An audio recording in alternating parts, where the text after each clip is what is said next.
to a quarry at the end of Thomas's branch. It goes for some distance along the road. Thomas was always very careful to whistle here in case anyone was coming.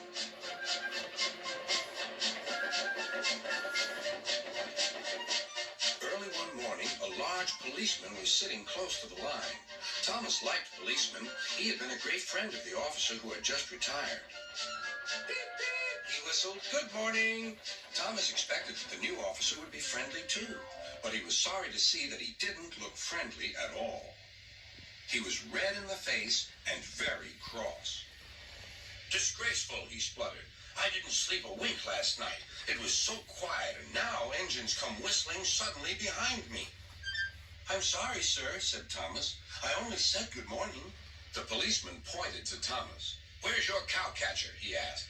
But I don't catch cows, sir. Don't be funny, snapped the policeman.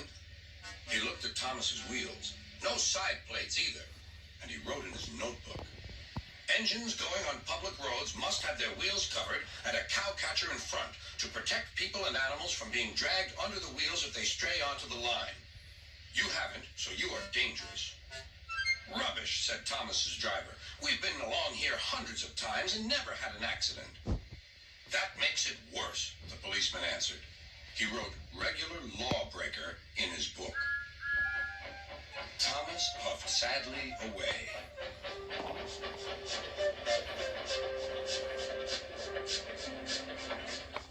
Sir Topham Hatt was having breakfast. He was eating toast and marmalade. The butler came in. Excuse me, sir. You're wanted on the telephone. Bother that telephone, said Sir Topham Hatt. I'm sorry, my dear, he said to his wife. Thomas is in trouble with the police, and I must go at once. At the station, Thomas's driver told Sir Topham Hatt what had happened. Dangerous to the public indeed. We'll see about that. Sir Topham Hatt spoke to the policeman. But however much he argued with him, it was no good. The law is the law, he said, and we can't change it.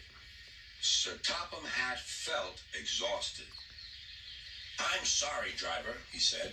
It's no use arguing with policemen. We will have to make those cowcatcher things for Thomas, I suppose.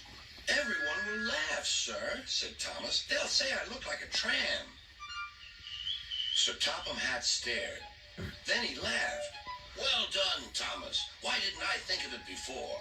We need a tram engine. When I was on my holiday, I met a nice little engine called Toby.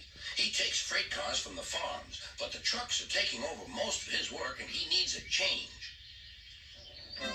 He has cow catchers and side plates. I'll write to his superintendent at once.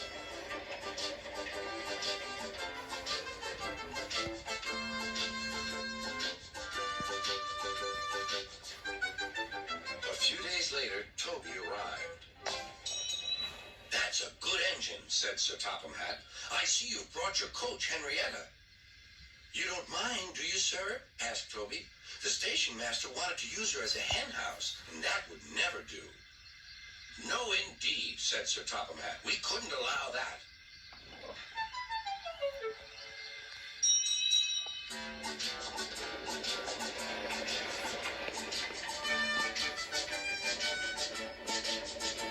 Toby made the silly cars behave even better than Thomas did.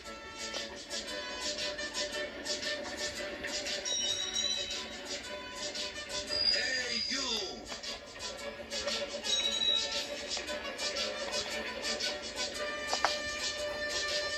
At first, Thomas was jealous, but he was so pleased when Toby rang his bell and frightened the policeman. They'd been firm friends ever since.